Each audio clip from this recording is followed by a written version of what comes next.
नमस्कार, मैं हूं आपके साथ चंदन भारद्वाज और आप देख रहे हैं वर्ल्ड 360। वर्ल्ड 360 में आज हम आपके लिए लेकर आए हैं काला सागर में चल रहे नाटो देशों की युद्ध अभ्यास सी ब्रिज के बारे में संपूर्ण विश्लेषण।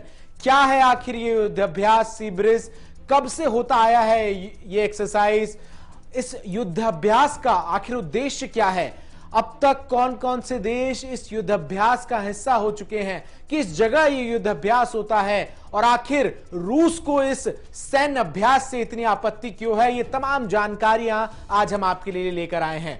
दरअसल दुनिया के सभी देशों की सेना अपने मित्र देश, अपने सहयोगियों के साथ मिलकर युद्धाभ्यास करती है। इन युद्धाभ्यासों का मकसद सभी देशों को अपनी युद्ध की तैयारियों को पुख्ता करना होता है। सभी देश अपने सैन्य उपकरणों का परीक्षण करते हैं जिससे आपातकाल की स्थिति में सेना तैयार रह सके। भारत भी अपने मित्र देशों के साथ मिलकर अलग अलग समय पर सैन्य अभ्यास करता रहता है, जैसे कि क्वाड नेवल एक्सरसाइज हो या फिर मालाबार एक्सरसाइज हो या फिर भारत और जापान का संयुक्त अभ्यास हो, भारत चीन का और या फिर भारत फ्रांस का अभ्यास हो। इस तरीके से भारत भी विश्व के अलग अलग देशों के साथ मिलकर संयुक्त युद्ध अभ्यास करता रहता है। लेकिन इन दिनों ब्लैक सी यानी कि काला सागर में नाटो देशों का एक युद्ध अभ्यास चल रहा है। किस जगह यह युद्ध अभ्यास चल रहा है, आइए सबसे पहले हम आपको यह बताते हैं कि ये जो युद्ध अभ्यास है नाटो देशों का वो आखिर किस जगह चल रहा है। ग्राफिक्स के माध्यम से आपको समझाते हैं कि ये जो अभ्यास है ये काला सागर में चल रहा है। दरअसल काला सागर जो है वो एक पूर्वी यूरोप और पश्चिमी एशिया के बीच स्थित है। इसके अलावा आपको बता दें कि काला सागर एक मैरेक्वाटिक बेसिन के साथ सबसे बड़ा जल निकाय है, जिसका अर्थ है कि यहां समुद्र के निचली और ऊपरी परतों के बीच जल की आवाजाही एक दुर्लभ घटना है। ऑक्सीजन की भारी कमी के कारण ये जो है स्थिति इस पूरे काला सागर की इसको पूरी दुनिया से अलग बनाती है। यानी निश्चित तौर पर काला सागर एक मैरीटाइम बेसिन है और सबसे बड़ा जल निकाय भी इसे कहा जा सकता है। इसका अर्थ यह हुआ कि समुद्र के निचली और ऊपरी परतों के बीच जल की आवाजाही यहां एक दुर्लभ घटना की तरह होती है। तो ये वो काला सागर है जहां इस वक्त संयुक्त सैन्य अभ्यास जो है वो नाटो देशों का चल रहा है। लेकिन आइए अब आपको बताते हैं कि काला सागर से सटे हुए देश कौन कौन से हैं, वो कौन कौन से देश हैं जहां पर ये सैन्य अभ्यास इस वक्त चल रहा है उसके आसपास हैं। तो दरअसल काला सागर के सीमावर्ती देशों की अगर हम बात करें तो इनमें सबसे पहले रूस आता है, फिर यूक्रेन, फिर जॉर्जिया, फिर टर्की, फिर बुल्गारिया और रोमानिया। ये वो देश हैं जो काला सागर के इर्द गिर्द हैं। यानी काला सागर में कोई भी गतिविधि होती है तो इन तमाम देशों की जो नजर है वो इन गतिविधियों पर बनी रहती है। आगे चलकर हम आपको बताएंगे कि इन देशों में से कौन कौन से वो देश हैं जो इस संयुक्त नाटो के युद्धाभ्यास में हिस्सा भी लेते हुए नजर आ रहे हैं। लेकिन काला सागर को लेकर रूस हमेशा से आक्रामक रहा है। उसका हमेशा से यह मानना है कि रूस के लिए यह सागर जो है वो बहुत महत्वपूर्ण है और इस पर उसकी पकड़ होना बेहद जरूरी है। आखिर क्या है रूस के काला सागर में छुपे इंटरेस्ट्स, आखिर क्या है रूस के काला सागर के प्रति इतने आक्रामक रवैये के पीछे का कारण, यह सब अब हम आपको समझाते हैं। दरअसल रूस के लिए काला सागर बेहद महत्वपूर्ण है क्योंकि काला सागर क्षेत्र की अद्वितीय भौगोलिक स्थिति रूस के कई भूभाग राजनीतिक लाभ प्रदान करती है और इसीलिए रूस हमेशा इस क्षेत्र में अपना नियंत्रण बनाए रखना चाहता है। इसके अलावा इस पूरे क्षेत्र के लिए महत्वपूर्ण हो जाता है कि यह रणनीतिक चौराहे का काम करता है। काला सागर तक पहुंच सभी तटीय और पड़ोसी राज्यों के लिए महत्वपूर्ण है और कई देशों के बीच व्यापार जो है वो इस रूट से भी होता हुआ नजर आता है। तीसरी सबसे बड़ी बात कि यह क्षेत्र माल और ऊर्जा परिवहन के लिए बेहद महत्वपूर्ण है और इसीलिए इस पूरे रूट पे हमेशा जो है रूस की जो सेना है, खास करके जो थल सेना है और रूस की नौसेना है, वो इस पर नजर बनाकर रखती है। इसके अलावा काला सागर क्षेत्र सांस्कृतिक एवं जातीय विविधता से समृद्ध ये क्षेत्र रूस की भौगोलिक निकटता का कारण है और रूस के साथ इसके घनिष्ठ ऐतिहासिक संबंध रहे हैं और ये वो तमाम कारण है जिसके लिए रूस हमेशा से काला सागर में अपने स्वामित्व को दर्शाने की कोशिश में लगा रहता है। तो अब तक आप समझ चुके होंगे कि आखिर क्यों रूस के लिए काला सागर जरूरी है, क्यों इसमें होने वाली छोटी से लेकर बड़ी हलचल तक पर रूस पैनी नजर बनाए रखता है? आखिर क्यों इस काला सागर में होने वाली किसी भी गतिविधि में रूस जो है वो आक्रामक होकर जवाब देने को हमेशा तैयार रहता है? लेकिन आइए अब आपको बताते हैं कि इन दिनों काला सागर में ऐसा क्या चल रहा है जिससे रूस पूरी दुनिया से लड़ने को तैयार है। जिस बात का जिक्र हमने शुरुआत में किया कि आखिर क्या इस वक्त काला सागर में चल रहा है जिससे रूस जो है वो बेहद आक्रामक नजर आ रहा है, तो इसको जानने के लिए सबसे पहले हम आपको बताते हैं ऑपरेशन सी ब्रीज क्या है, यानी अभ्यास सी ब्रीज। अभ्यास सी ब्रीज का आयोजन वर्ष 1997 से होता आया है। ये एक युद्धाभ्यास है जिसमें नाटो के तमाम देश जो है हिस्सा लेते हैं। 1997 से अब तक 21 बार इस युद्धाभ्यास का आयोजन किया जा चुका है, यानी 1997 से 2021 तक 21 बार तमाम नाटो देश इसमें हिस्सा लेते हैं। इस युद्धाभ्यास के जरिए नाटो देश अपनी शक्ति का प्रदर्शन करने के साथ साथ एकजुटता दिखाते हैं। अब आइए हम आपको बताते हैं कि काला सागर में इस युद्धाभ्यास से इतर ये जो नाटो का युद्धाभ्यास है इसका उद्देश्य क्या है, आखिर किन उद्देश्यों के साथ ये जो पूरा एक्सरसाइज है वो किया जाता है। तो ये जानने के लिए सबसे पहले देखिए जो उद्देश्य हैं वो क्या है। सबसे पहला और सबसे प्रमुख उद्देश्य है कि नौसेना और भूमि संबंधी जो ऑपरेशंस हो उनमें सुधार हो। तमाम नाटो के जो आपसी देश हैं वो एक संयुक्त मंच पर आकर इस बात को लेकर एक्सरसाइज करते हुए चर्चा करें। दूसरा, क्षेत्र की स्थिरता और शांति जो है वो बनी रहे, यानी किसी भी तरीके से आधिपत्य किसी एक देश का ना हो, इसके लिए भी युद्धाभ्यास जो है किया जाता है। तो ये वो तमाम बड़े कारण हैं जिसकी वजह से ये युद्धाभ्यास जो है वो किया जाता है। लेकिन आइए अब हम उन सभी देशों के नाम भी आपको बताते हैं जो इस साल के इस सी ब्रिज एक्सरसाइज में हिस्सा लेने के लिए काला सागर में इकट्ठा हुए हैं। ये जो युद्धाभ्यास है ये अब तक का सबसे बड़ा युद्धाभ्यास कहा जा रहा है। तकरीबन 5000 सैनिकों का जमावड़ा जो है वो इस वक्त काला सागर में उपस्थित है। तकरीबन 32 से भी अधिक युद्धपोत जो हैं वो युद्धाभ्यास करते हुए नजर आ रहे हैं, और इसके साथ ही साथ तमाम जो देश हैं नाटो के वो एक साथ इस पूरे क्षेत्र में युद्ध का अभ्यास करते हुए नजर आ रहे हैं। तो उन देशों के नाम भी जरा हम आपको बताते हैं जो इस वक्त इसमें भाग ले रहे हैं। कौन कौन से वो देश हैं? अल्मीनिया, Australia, Brazil, Bulgaria, Canada, Denmark, ये वो तमाम देश हैं जो इसमें भाग ले रहे हैं। इसके अलावा Egypt, Estonia, France, Georgia, Greece, Israel, ये भी वो देश हैं। कुल मिलाकर 32 देश हैं और इन तमाम देशों के नाम हम आपको बता रहे हैं। इटली, जापान, लाटविया, लुथियाना, इसके अलावा मॉस्को, ये वो तमाम माफ कीजिएगा मोरक्को, ये वो देश हैं जो इस युद्धाभ्यास में हिस्सा लेते हुए अपनी नौसेना की जो स्थिति और परिस्थिति है उनका एक तरीके से प्रदर्शन कर रहे हैं। नॉर्वे, पाकिस्तान जैसे देश भी जो है वो इसमें हिस्सा ले रहे हैं। South Korea, Sweden, Tunisia, Turkey, Ukraine, संयुक्त अरब अमीरात, यूनाइटेड किंगडम और यूनाइटेड स्टेट्स ऑफ अमेरिका भी वो देश हैं जो इस युद्धाभ्यास में हिस्सा ले रहे हैं। तकरीबन 6 महाद्वीपों के 32 से अधिक देश जो हैं वो इस युद्धाभ्यास में हिस्सा ले रहे हैं। 5000 के तकरीबन सैनिकों का जमावड़ा जो है वो इस युद्धाभ्यास में है इस वक्त। तो वो तमाम देशों के नाम हम इस वक्त आपको लगातार स्क्रीन पर दिखा भी रहे हैं जो इस युद्धाभ्यास में हिस्सा लेते हुए नजर आ रहे हैं। इस साल का सी ब्रिज अभ्यास 1997 के बाद से सबसे बड़ा अभ्यास है। नाटो मानकों और प्रक्रिया के अनुसार सौंपे गए कार्य को करने के लिए इस युद्धाभ्यास को जो है किया जा रहा है।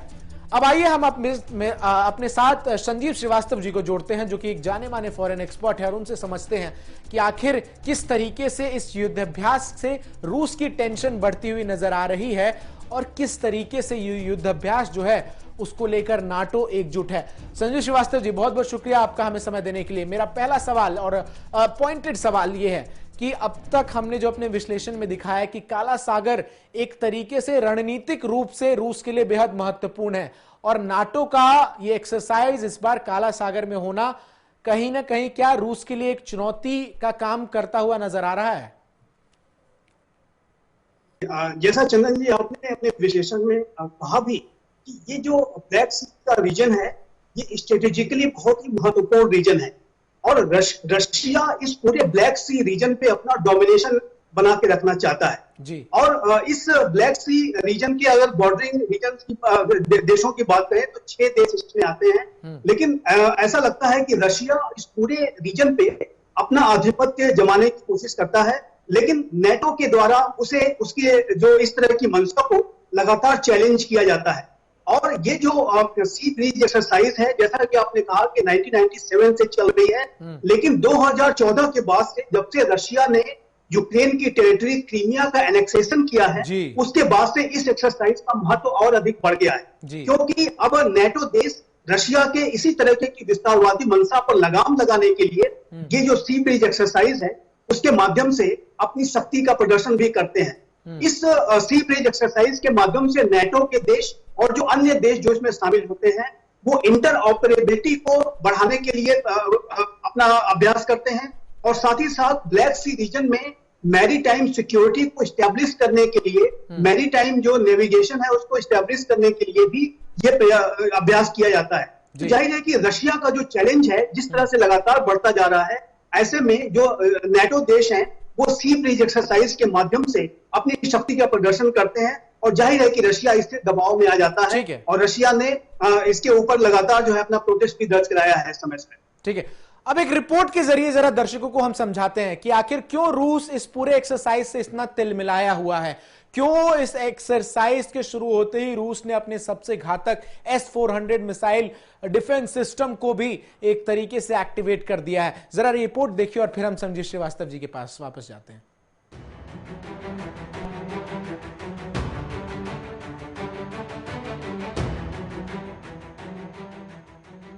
रूस ने अमेरिका और ब्रिटेन के साथ बढ़ते तनाव के बीच क्रीमिया में S-400 डिफेंस सिस्टम का टेस्ट शुरू किया है।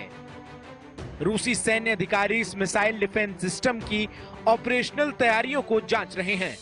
दरअसल अमेरिका के नेतृत्व वाले सैन्य संगठन नाटो इन दिनों काला सागर में ऑपरेशन सी ब्रिज नाम का युद्धाभ्यास कर रहा है।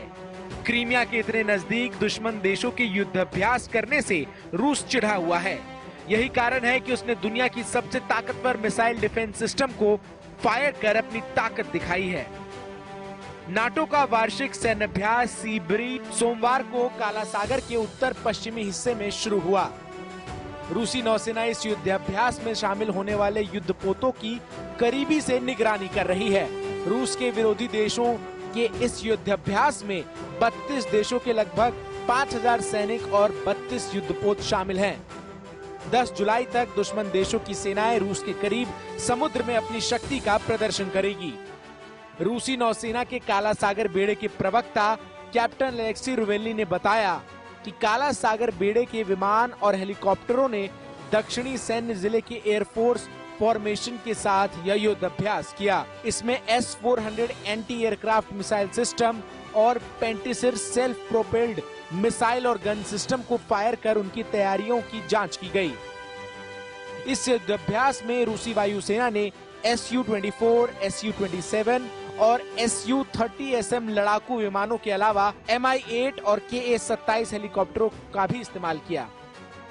S-400 डिफेंस सिस्टम का काम देश में होने वाले किसी भी संभावित हवाई हमले का पता लगाना और उसे रोकना है। यह तमाम तरह के रडारों और उपग्रहों की मदद से जानकारी जुटाता है। इस जानकारी के आधार पर यह बता सकता है कि लड़ाकू विमान कहां से हमला कर सकते हैं। इसके अलावा यह एंटी टैंक मिसाइल दागकर दुश्मन विमानों और मिसाइलों को हवा में ही खत्म कर सकता है। भारत ने अब तक रूस से मारने वाले हथियार ही खरीदे हैं। पहली बार भारत रूस से S-400 डिफेंस सिस्टम खरीद रहा है। रूस ने अपने S-400 और S-300 मिसाइल सिस्टम को और घातक बनाने का काम शुरू कर दिया है। इस सिस्टम में रूस नई तरीके के मिसाइलों को शामिल करने जा रहा है जो दुश्मन के किसी भी मिसाइल को मार गिराने में सक्षम होंगे।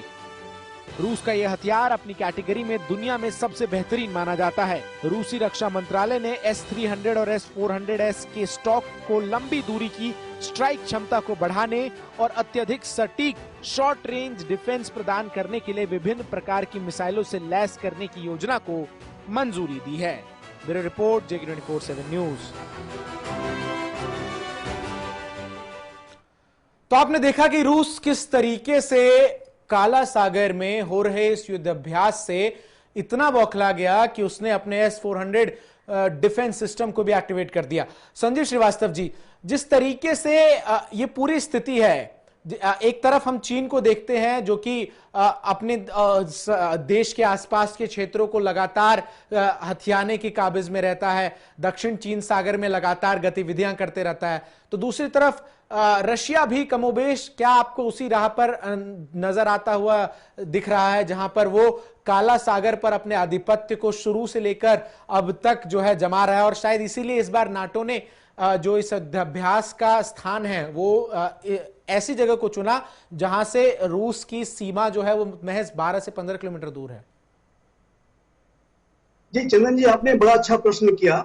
देखा जाए तो चाइना और रशिया दोनों ही ऐसे राष्ट्र हैं कि जो कि लगातार अपने डोमिनेटिंग बिहेवियर से अमेरिका की जो एस्टेब्लिश्ड हेजेमोनी है उसको चैलेंज करने की कोशिश कर रहे हैं, और इन दोनों राष्ट्रों का जो लक्ष्य है अपनी अपनी जो हेजेमोनीज को स्थापित करने का है। चाइना दुनिया की नंबर 1 पावर बनना चाहता है और उसके लिए वो तमाम हथकंडे अपना रहा है।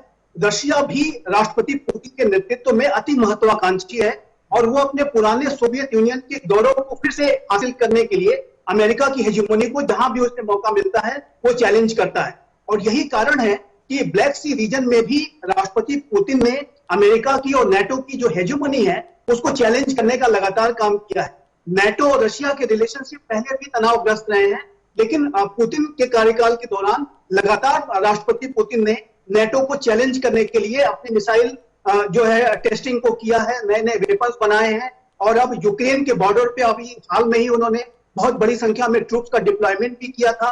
2014 में उन्होंने क्रीमिया का एनेक्सेशन भी कर लिया।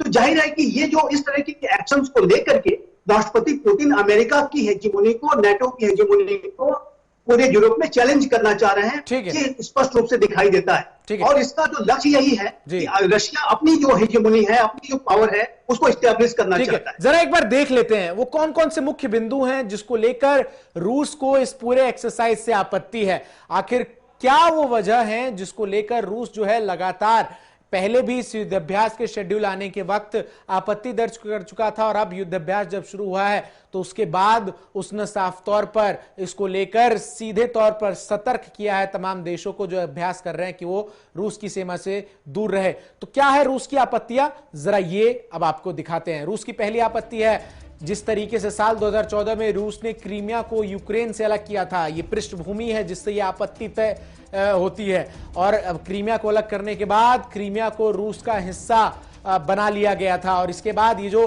पूरा अभ्यास हो रहा है ये क्रीमिया के निकट ही हो रहा है, क्योंकि क्रीमिया के निकट ही काला सागर जो है उसकी सीमा लगती है। अमेरिका और उसके सहयोगियों ने इस पूरे एनेक्सेशन पर आपत्ति दर्ज कराई थी, और इसको लेकर संयुक्त राष्ट्र में भी जो है सवाल किए गए थे। जो बाइडेन खुलकर इस पर बोल चुके हैं, सैन्य अभ्यास की जगह जो है वो क्रीमिया के निकट है, इसीलिए सबसे बड़ी आपत्ति यही है कि आखिर रूस इस चीज को लेकर उसने सतर्क किया है, और रूस ने कहा है कि ये जो अभ्यास है वो उसके लिए खतरा है, और इसीलिए प्रतीकात्मक रूप में उसने अपने डिफेंस सिस्टम को एक्टिवेट कर दिया है। रूस ने नाटो देशों को दूर रहने की हिदायत भी दे डाली है, और इस अब से कुछ दिन पहले ही दरअसल ब्रिटेन का एक रॉयल नेवी का HMS डिफेंडर जो है वो क्रीमिया के निकट पाया गया था घूमता हुआ, जिस पर रूस ने एक तरीके से प्रतीकात्मक रूप से डिफेंसिव स्ट्रैटेजी कहते हुए हमला भी किया था। हालांकि ब्रिटेन की तरफ से इस बात को लेकर पुष्टि नहीं की गई, लेकिन रूस ने इसको कहा। संजीव श्रीवास्तव जी, ये जो HMS की हम बात कर रहे हैं, रूस ने सामने आकर कहा कि ये जो पूरा युद्धपोत था ये कहीं ना कहीं क्रीमिया की सीमा में प्रवेश होता हुआ नजर आ रहा था, और इसलिए इस पर हमला किया गया, लेकिन ब्रिटेन ने इसको एक तरीके से झुटलाया, एक साफ इनकार किया कि ऐसा कुछ हुआ, और उसके ठीक 2 से 3 दिन बाद ये युद्धाभ्यास होता है। क्या ये कहीं ना कहीं जो टेंशन है रूस अमेरिका, रूस ब्रिटेन, इन सबको और हाई करने के काम की तरफ देखा जा सकता है? जी जी, ये जो रशिया और ब्रिटेन के बीच में ये जो एक स्टैंड ऑफ की सिचुएशन बनी थी, और एक जो शिप डिफेंडर था उसको लेकर के जो उसका जो डेटा था उसको लेकर के कंफ्यूजन पैदा हुआ, और फिर रशिया ने उसको ब्रिटिश शिप डिफेंडर को रोकने के लिए अपने एक्सप्लोजिव्स का भी इस्तेमाल किया, तो जाहिर है कि इससे और अधिक तनाव बढ़ेगा। ब्रिटेन और रशिया के जो संबंध हैं वो भी तनावग्रस्त हैं। ब्रिटेन भी नाटो का एक बहुत इंटीग्रल पार्ट है और पूरे अमेरिका और उसके जो नाटो एलाइज हैं उसके रशिया के साथ संबंध लगातार तनावग्रस्त रहे हैं। लेकिन उसके लिए जो रशिया की एक जो डोमिनेटिंग बिहेवियर है, रशिया की जो अति महत्वाकांक्षा है, रशिया का जो अपनी हेजेमोनी को स्टैब्लिश करने के लिए अमेरिका और नाटो की हेजेमोनी को चैलेंज करने की जो कोशिश है, उसकी वजह से ये मुझे लगता है चंदन जी, ये तनाव और अधिक बढ़ सकता है। लगातार राष्ट्रपति पुतिन, चाहे वो सीरिया का थिएटर हो, चाहे वो लीबिया का थिएटर हो, चाहे वो यूक्रेन का जो ब्लैक सी का रीजन हो, हर जगह वो अमेरिका की हेजेमोनी को चैलेंज करने की कोशिश करते हैं। एक और बड़ा महत्वपूर्ण चीज जो हमें नजरअंदाज नहीं करना चाहिए कि इस युद्धाभ्यास से तकरीबन 1 से 1.5 हफ्ते पहले ही अमेरिकी राष्ट्रपति और रूसी राष्ट्रपति के बीच मुलाकात हुई, लेकिन शायद वो मुलाकात इतनी अच्छी नहीं हुई, शायद जो एग्रीमेंट्स थे वो नहीं हो पाए और इसीलिए अमेरिका भी अभी उस मुलाकात के बाद भी आक्रामक तेवर में नजर आ रहा है रूस को लेकर। जी देखिए, राष्ट्रपति बिडेन और पुतिन की जो समिट हुई थी वो एक फिर से संबंधों को एक रीस्टैब्लिश करने के लिए ही थी और उसका एक प्रतीकात्मक ही महत्व ही है। इसका तात्पर्य ये जरा भी नहीं है कि रशिया और अमेरिका के रिलेशनशिप अब सामान्य हो गए। ये जो तनाव के जो बिंदु हैं वो तो बने ही रहेंगे। 2014 में जो एनेक्सेशन रशिया ने क्रीमिया का किया वो एक बहुत ही ज्यादा बड़ी घटना थी और उसका काफी नाटो और अमेरिका आज भी उसका विरोध करते हैं। जो यूरोपियन यूनियन और अमेरिका की तरफ से जो सैंक्शंस लगाए गए हैं रशिया के ऊपर वो आज भी जारी हैं। अभी यूरोपियन यूनियन ने इसकी जो सैंक्शंस को और भी अधिक एक्सटेंड किया हुआ है और 31 जुलाई तक इसकी जो सीमा है उसके बाद भी इसके जो सैंक्शंस को एक्सटेंड करने की बात आएगी और ये होगा। तो जाहिर है कि रशिया की जो संबंध अमेरिका से है वो आज भी तनावग्रस्त है।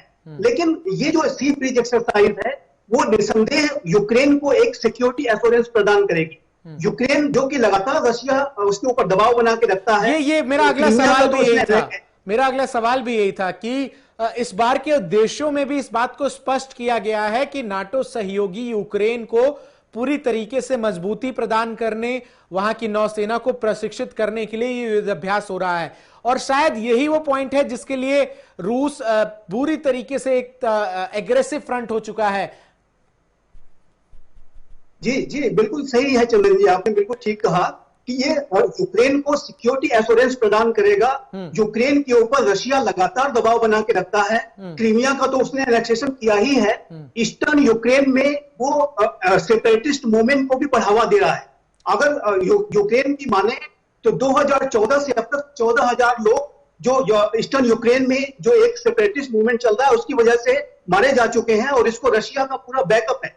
तो यूक्रेन इस समय भारी दबाव में रहता है और यूक्रेन की महत्वाकांक्षा ये भी है कि वो नेटो का पार्ट बनना चाहता है। यूक्रेन की अगर मंशा की बात करें तो वो नेटो का पार्ट बनना चाहता है और उससे भी रशिया कहीं न कहीं दबाव में रहता है। रशिया को इस बात की शंका लगी रहती है कि यूक्रेन भी नेटो में शामिल हो सकता है और उससे रशिया की सिक्योरिटी को और अधिक खतरा हो सकता है। तो इस तरह से अगर देखें तो यूक्रेन को सिक्योरिटी एश्योरेंस देना और यूक्रेन की सुरक्षा की पूरी व्यवस्था करना ये भी अमेरिका और नाटो का लक्ष्य है। ठीक है, बहुत बहुत शुक्रिया संजीव श्रीवास्तव जी आपका हमें समय देने के लिए।